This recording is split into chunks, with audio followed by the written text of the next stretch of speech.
Ndikupatsani moni abwezi nonse onera kumasomvetsera mu dzina lopambana Ambuye Yesu Khristu. Tiye tipemphereni. Atate wathu wakumwamba, tikuyamikani tikuthokozani chifukwa cha nthawi mwakatipatsa ngati iyi. Tikupempha Mzimu wanu woyera kuti ubwere titsogole nakatiphunzitsa mchifuniro chanu. Mene mu dzina Ambuye Yesu Khristu pempha zonse mchiyamiko. Amen. Mawu oyengedwa cho buku la Mateyu 5 vesi yake ya 13 vesi ya 14. Ino ndinu kuunika kwa dziko lapansi, mudzi okhazikika pamwamba pa phiri, sungathe kubisika. Pamene tawerenga apa timafatengapo phunziro la chikoka. Haleluya. Timafuna tione malo athu ngati akhristu amene Mulungu atiyika pano pa dziko lapansi kuti timuyimire. Chifukwa ambiri sakukhoza kuzindikira chimene ali, udindo umene ali pano pa dziko lapansi, kuti ayiwala. Chifukwa akhristu amapezeka malo amene samayenera amapezeka. Amapezeka mu zochita zimeneyo samayenera kumapezekamo. Amapezeka mu zoyankhula zimeneyo samayenera kumapezekamo. Haleluya. Ndiye lero lino timafuna tione nkhani imene yachikoka. Ambuye Yesu Khristu awerenga apa kuti ife ndife mudzi okhazika pamwamba pa phiri, umene sungathe kubisika.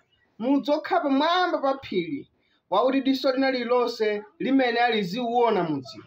Ni mmene ife tilili akhristu. Chifukwa mukangotchula mawu kuti ndinu mkhristu, wina aliyense amakuyang'anani. Anthu amafuna aone kuti kodi chimene muneneracho chenicheni. Mwina sangakuwuzeni, koma anthu amayang'ana. Ndipo moyo umene timakhalawo umapereka chikoka kwa anthu otizungulira, chakuti akhoza kubwera kwa Khristu kapena kupita kutali ni Khristu. Navapo anthu awuyankhula kuti ngati awuyambitsa akutchalichi zimenezo, ndiye kuti kupemphera nkosafunikira. Haleluya. Ndiye kuti aona moyo wa munthu wopemphera umene wapangitsa kuti iwowo akhale kutali ni Khristu. Koma ino ndine tikhoza kukhala Khristu okhulupirira ineni, amene tingabwetse kusintha mdziko lapansi, nakhala mudzi okhala pamwamba pa phiri, wakuti anthu onse nkumaona. Haleluya. Kuti koma mnyamata uja, mtsikana uja, amayi aja, abambo aja ni osiyana ni ena aliwonse amene ali mu dziko lapansi. Chifukwa ife ndife ana akuunika, si ife ana a mdima. Pamene kunja kuli mdima, ukatenga tochi yako namwaza kuwala, kapena ukatenga nyali yako namwaza kuwala, kuwala kumachita kuonekera patali.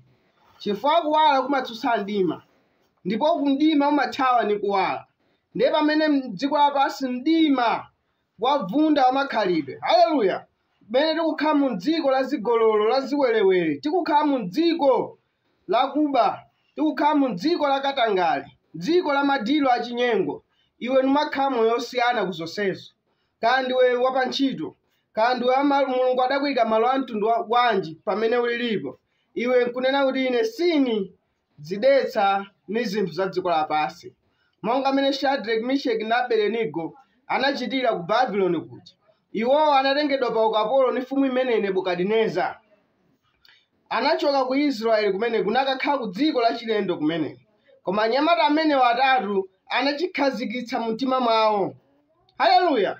Moyo wawo anakhala ni cholinga chakuti ife sitidzidetsa ni china chilichonse chakuno ku Babuloni. Ife titumikirabe Mulungu wathu. Ndipo chimeneyo chinali chokwanira kwa iwo chakuti akhale moyo osiyana, chakuti iwo akhale mudzi wokhala pamwamba pa phiri, chinali chokwanira. Nchimenso tikusowa ino ndine lero lino brother sister. Ambiri chikhristu chathu timayang'ana kuti kodi uniyang'ana akulu ampingo kapena wina akawuniyang'ana. Koma muzikhala moyo pa Mulungu, odziwa kuti pamene nilili pano, haleluya, diso la Mulungu lili pano.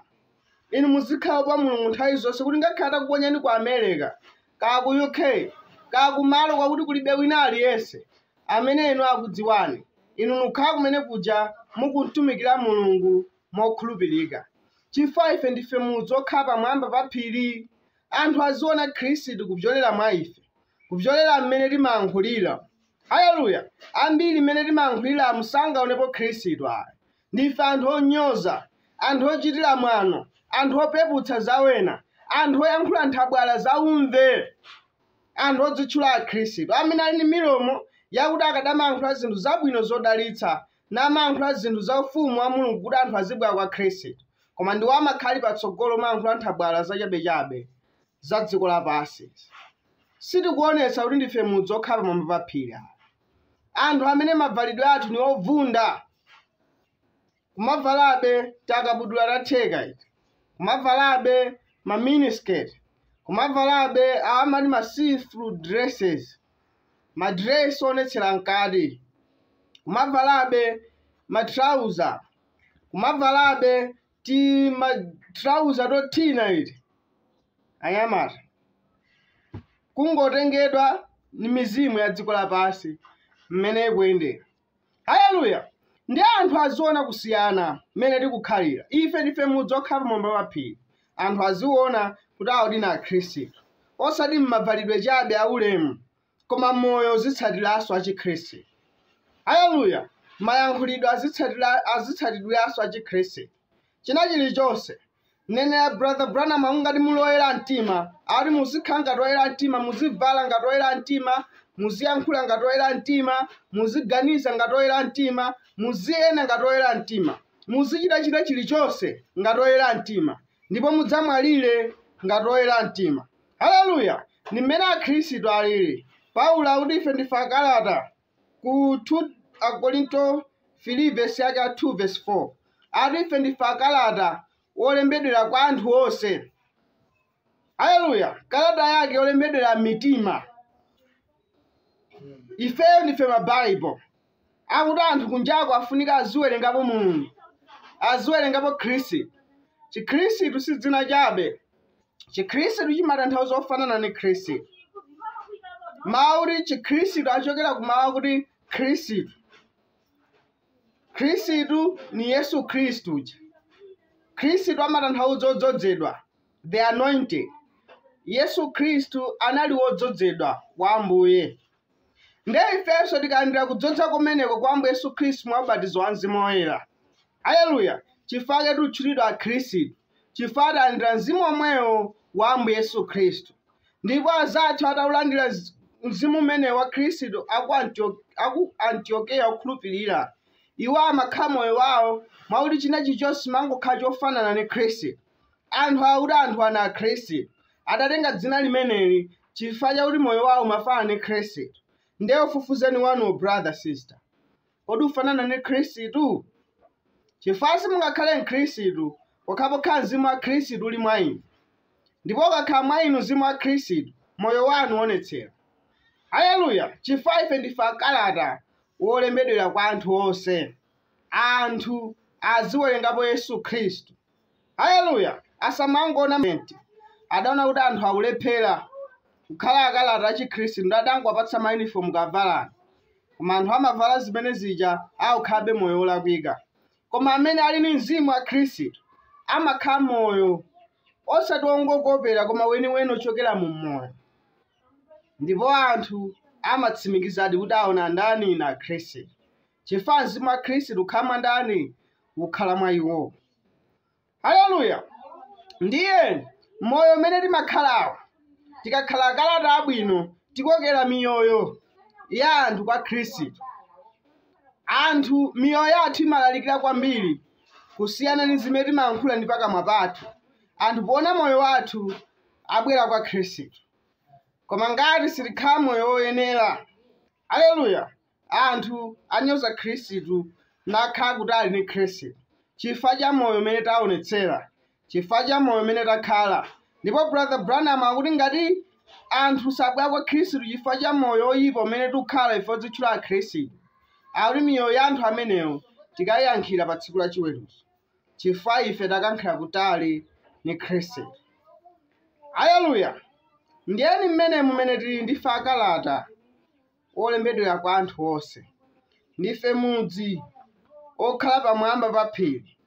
Ambuye Yesu Khristu verse ya 15 akuti kapena sayatsa nyale ndi kuyivundikira mbiya, koma ayika iyo pa choyikapo chake, ndipo iwunikira onse ali m'nyumbamo. Ife ngati tili nyale tisabise makhalidwe athu abwino. Haleluya! Ngati muli ku business kumeneku musachite nawo madilu akuba akatangala. kumeneko musayankhule nawo zolakwika, zimakomenti zachabechabe. Inu kumeneko walani, musayibise nyali yanu, musabise identity yanu. Haleluya. Ali chomwecho mwalitse kuunika kwanu pamaso pa anthu, kuti pakuona ntchito zanu zabwino alemekeze Atate wanu wakumwamba. Akuti anthu akaona ntchito zathu zabwino zija za Chikhristu, makhalidwe otiyenera aja, akuti anthu adzalemekeza Atate wakumwamba. Nana kuti koma anthu ana mzoona ali na Khristu. Akhristu alipodi sanathe. Ndiye tiye tisamaleni mmene timayankhulira, mmene timachitira, mmene timavalira, mmene timakhalira moyo wathu. Chifukwa wina wake akutiyang'ana. Haleluya. Anthu akutiyang'ana kunjaku, ndipo wena amakopera moyo. Ngakhale moyo woyipa anthu amaukoperanso, ka moyo wabwino anthu amaukoperanso. Haleluya. Nene brother Branham akamba za munthu wina John, amene amakhala kupemphera ku chalichi kwa nthawi yayitali. Abusa alalikira mauthenga kumeneko, nyimbo zayimbidwa, koma iyeyo samatembenuka mtima. Amangokhala kumene kuja akuzunza banja lake, kumatenga ndrama kumachovera njuga, ni kumazuza kumamenya, kumakhala moyo ngati umenewo wozunza banja lake. Koma nthawi inayi John anabwera ku chalichi Sunday morning service imene. Anauza abusa kuti abusa ndifane chitire umboni wanga, umene napereka moyo wanga kwa Ambuye Yesu Khristu. Ndi abusa popeza chimene chinasangalatsa komanso chinadabwitsa kwambiri. Ali nilosangalala John kupeza chimenechi, kuti tsopano kumapeto kwake wapereka moyo wako kwa Khristu. Taniuza ni chani chimene chakupangitsa kuti upereke moyo wako kwa Khristu? Ni uthenga wanji umene walalikidwa? Ni nyimbo zanji zimene zayimbidwa za kwaya? Kapena ni lemba lanji limene lagwiritsidwa? Nenera kuti John masomo ake mutuka misozi akulira akukhudzidwa. Akuti si nyimbo zimene zayimbidwa ngakhale zili zabwino, si mauthenga alalikidwa ngakhale abwino, koma akuti nimagwira ntchito ni munthu amene Mkhristu. Ali munthu amene namunyoza amene ngathere, kuti holelola, wotengeka odzigubuduza, wozelezeka, namunyoza amene ngathere. Koma munthu amene sagwedezeka, komanso akhala moyo wakuti wawina malo mu mtima mwanga, wakuti ine ndifuna ndakhala moyo ngati wa munthu uti amene.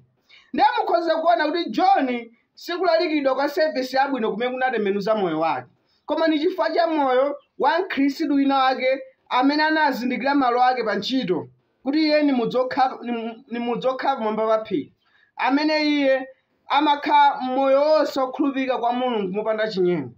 Ndiye John amene ngakhala amamunyoza munthuyu, koma mkatikati kenaka ikamamuyenda kuti koma munthu ni Mkhristu weniweni. Uyu sizongoyankhula. Pakana zinampangitsa John kuti achite salenda moyo wake kwa Mulungu. Haleluya. Osati chifukwa cha kulalikidwa kwa service, koma chifukwa cha kukhalidwa kwa moyo wa Chikhristu, chimene chikusowa lero lino.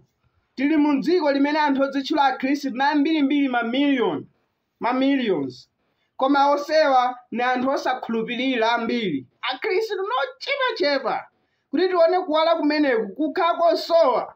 Koma lero lino Mzimu Woyera ayembekezera inu brother sister amene mukunonera mukunimvetsera, kuti mutenga malo amenewa kuti mupange kusintha, kuti mukhale mudzi okhala pamwamba pa phiri.